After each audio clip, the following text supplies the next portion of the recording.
అధ్యక్షుడు వాడో పిచ్చోడు ప్రస్తుతం ఇదే మాట్లాడుకుంటోంది ప్రపంచం. మరి ముఖ్యంగా గత 2 రోజులుగా పరిణామాలు చూస్తూ ఉన్నా లేకపోతే గత కొద్ది రోజులుగా జరిగిన పరిణామాలకు సంబంధించి మాట్లాడుకుంటే ఇదే మాట వినిపిస్తోంది. ఇప్పుడు ట్రంప్ ఒక షాక్ ఇచ్చేందుకు సిద్ధమవుతున్నాడా? భారతీయులకు మరొక షాక్ ఇచ్చేందుకు వ్యూహాలని కత్తులని సిద్ధం చేస్తున్నాడా అంటే అటువంటి చర్చ అవుననే చర్చ జరుగుతుంటోంది. H1B గ్రీన్ కార్డ్ ప్రోగ్రామ్స్ లో భారీ మార్పులు చేసేందుకు ట్రంప్ సిద్ధం కాబోతున్నట్టుగా తెలుస్తోంది. ఈ నిర్ణయంతో అమెరికాలో నివసిస్తున్న విదేశీయులు స్టూడెంట్స్ పై ప్రభావం పడే అవకాశం ఉంది.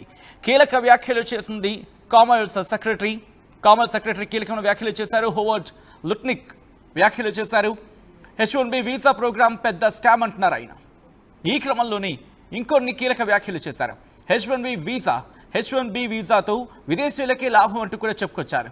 అమెరికన్లకు ఉద్యోగాలు కల్పించే టైం వచ్చింది అంటూ కూడా లుట్నిక్ చెప్పుకొచ్చారు. ఒకసారి ఆయన ఏమన్నారు చూద్దాం. The current H1B visa system is a scam that lets the foreign workers fill American jobs opportunities. Hiring American workers should be the priority of all great American businesses. Now is the time to hire American. Okay. H1B visa program ఎందుకు తీసుకొచ్చింది America? సమాధానం చెప్పాల్సిన బాధ్యత అమెరికాకే ఉంటుంది కదా. మీ అమెరికన్లకు సంబంధించి అంటున్నారు కదా, చరిత్ర ఒక్కసారి తిరగ రాయండి.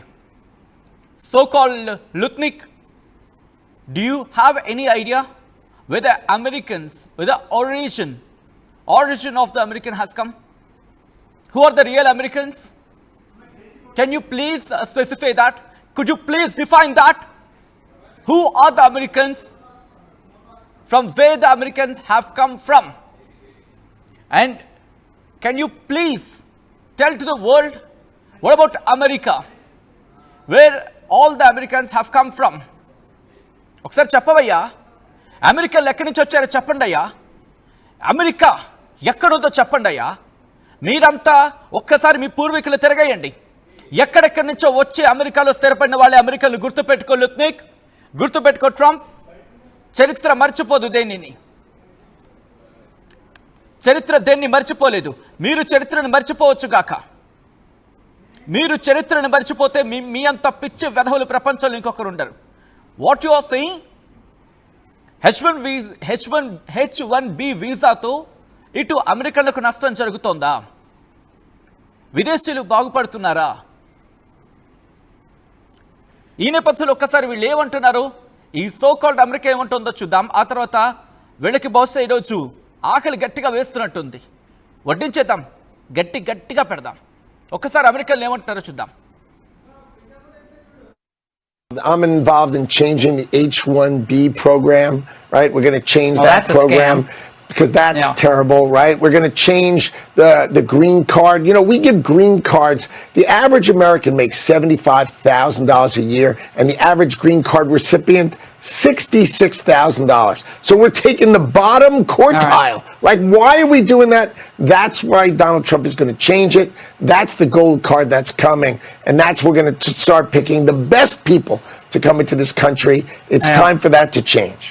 I'm involved in changing the H1B program, right? We're going to change that program because that's terrible, right? We're going to change the green card. You know, we give green cards. The average American makes $75,000 a year, and the average green card recipient $66,000. So we're taking the bottom quartile. Like, why are we doing that? That's why Donald Trump is going to change it. That's the gold card that's coming, and that's we're going to start picking the best people to come into this country. It's time for that to change. Wow. Best people has to come for the country. అంటే ఇక్కడ మీరు ఇంతవరకు ఉన్న వాళ్ళు వెధవలు రా మీరు అంటే అంతే కదా. నా దేశంలోకి ఇంకా మంచి వాళ్ళు రావాలంటే ఉన్నవాళ్ళు వెధవలేనే కదా, ఒప్పుకున్నట్టే కదా మీరు అక్కడ. అరే మీరు ఇంత జోకర్లకి ఎలా మారిపోతారా? ఇలా జోకులు ఎలా వేస్తారా? ది బెస్ట్ రావాలి, అందుకే గోల్డెన్ కార్డ్ అంటే ఉన్న వాళ్ళందరూ వెధవలా? మీ అమెరికన్లు మీరే వెధవలు అంటున్నారా? మీ వాళ్ళని మీరే అక్కడ ఉద్దేశపూర్వకంగా అవమానిస్తున్నారా? ఇంతకు మించిన అవమానం మీకుంటుందారా? బహుశా ఒక మెట్టు దిగిపోయారా, లేకపోతే దిగజారిపోతున్నారా? ఏమంటున్నారు? ఒకవేళ నా సబ్జెక్ట్ రాంగ్ ఏదైనా కరెక్ట్ చేసే ప్రయత్నం చేయండి. ఒక యావరేజ్ అమెరికన్ అంటే $75,000 ఏడాదికి సంపాదిస్తూ ఉంటే గ్రీన్ కార్డు హోల్డర్లు కావచ్చు వీళ్ళు $66,000 సంపాదిస్తున్నారట. $66,000 ఏడాదికి సంపాదిస్తున్నారట. ఓకే, వ్యత్యాసం ఉందిగా, మీరు వీళ్ళని విడిచిపెట్టట్లేదుగా, దీని మీద మళ్ళీ ట్యాక్స్లు వేస్తున్నారుగా, దీని మీద మళ్ళీ వీళ్ళు ఇళ్ళకి పంపించుకుంటే దాని నుంచి కూడా నుజ్జుతున్నారుగా, పడి తింటున్నారు కదా.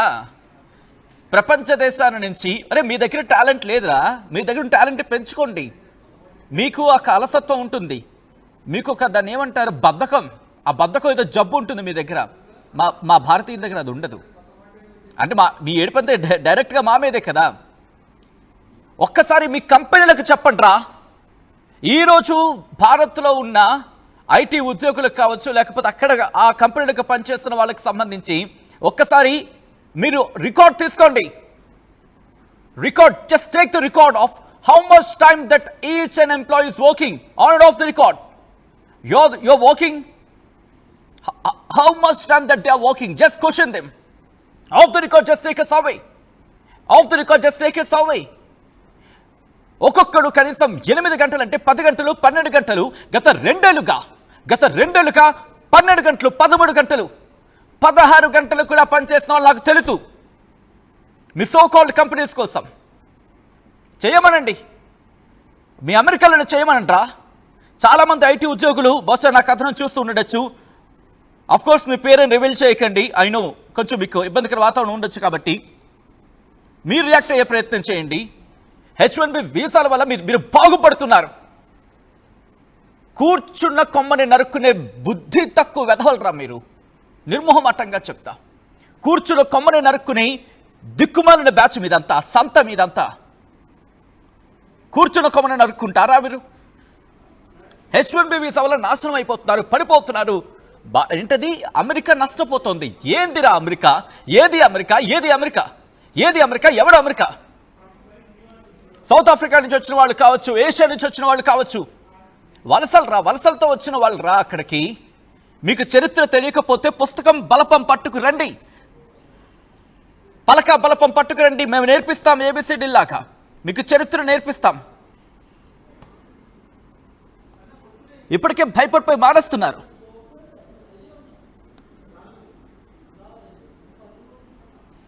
సో ఈ క్రమంలోనే అసలు ఏం జరుగుతోంది, ఎందుకు ఇంతటి హడావిడి జరుగుతోంది, ఎందుకు ఇంతటి దాన్ని ఏమంటారు నలుదిక్కుల భారత్ని ఉక్కిరి బిక్కిరి చేద్దామన్న ప్లాన్లో ఎందుకు ఉంటున్నాడు ట్రంప్? ఇది నిజంగా ఇప్పుడు ఈ అడుగు భారతీయులకు నష్టం కలిగించే అవకాశం ఉందా? ఏ మేరకు నష్టం కలిగించే అవకాశం ఉంది? ఒకసారి డీటెయిల్గా మాట్లాడుకునే ప్రయత్నం చేద్దాం. నా కొలీగ్ కళ్యాణ్ లైవ్లో జాయిన్ అవుతున్నారు అప్డేట్స్ అందించేందుకు. కళ్యాణ్, ప్రస్తుతం ట్రంప్ తీసుకున్న నిర్ణయం కావచ్చు, లేకపోతే ఈ H1B వీసాల మీద, H1B వీసాలకు సంబంధించి ఇప్పటికే నిబంధనలు కట్టుదిట్టం చేస్తున్నారు, ఇంకా నిబంధనలు కఠినం చేసే అవకాశం ఉందనే చర్చ జరుగుతుంటోంది. సో ఈ క్రమంలో ఇప్పుడు ఒకవేళ H1B వీసాలను మరింత కఠినతరం చేస్తే ఎటువంటి ఇబ్బందికర వాతావరణం ఉంటుంది, అమెరికా ఎంత మేరకు నష్టపోయే అవకాశం ఉంటుంది కళ్యాణ్? రైట్ సచిన్, మనం చూస్తే కనుక మీరు అన్న పాయింట్ దగ్గర నుంచి ఫస్ట్ స్టార్ట్ చేద్దాం.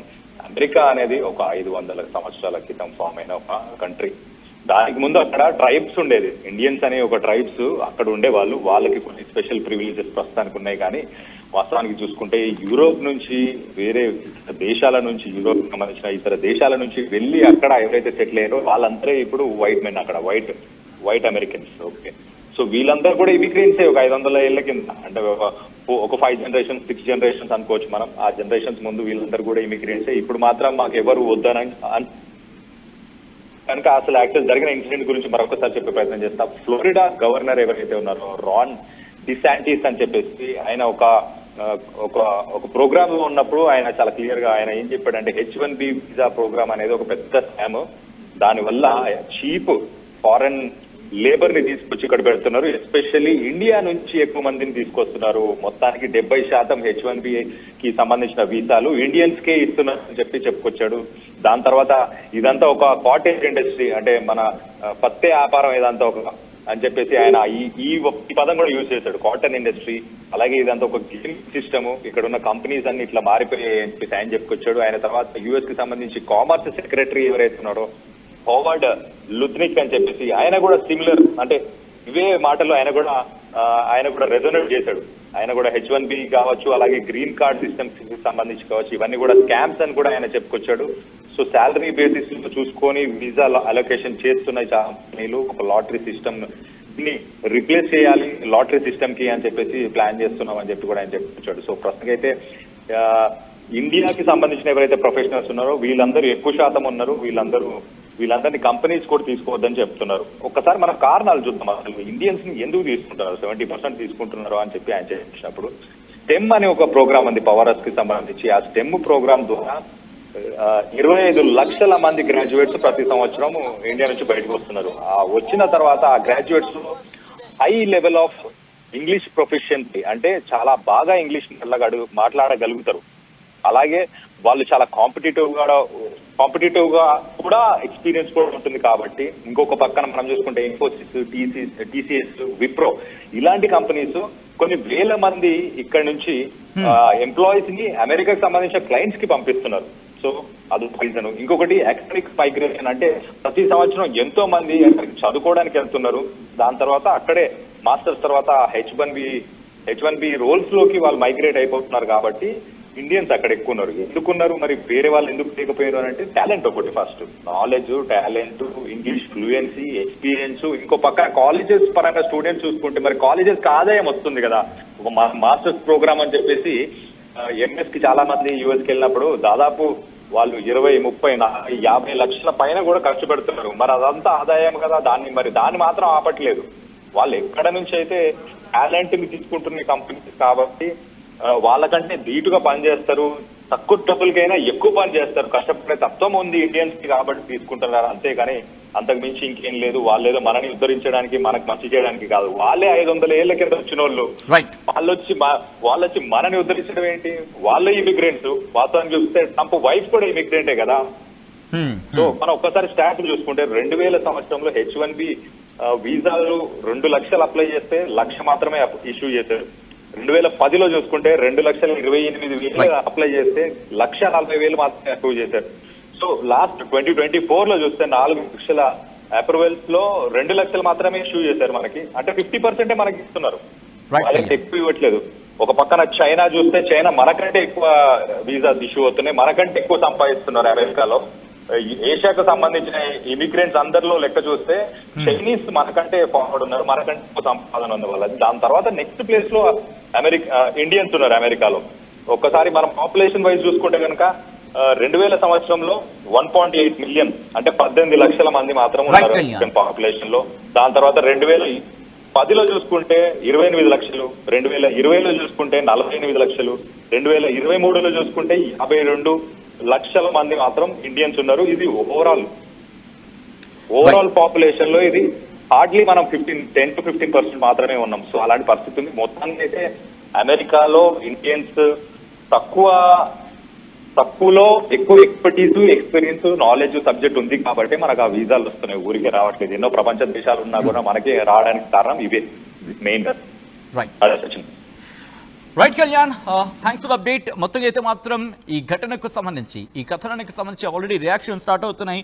సో చూద్దాం ఏం జరుగుతుంది అనేది. బట్ ఇంట్రెస్టింగ్ ఇక్కడ అమెరికా రియాక్ట్ అవుతుంది. అమెరికన్లకు సంబంధించి కీలక పొజిషన్లో ఉంటున్న వాళ్ళు రియాక్ట్ అవుతున్నారు. ఒకసారి వాళ్ళు ఏమంటారు చూద్దాం, దాని తర్వాత ఇన్ డీటెయిల్గా మాట్లాడుకునే ప్రయత్నం చేద్దాం.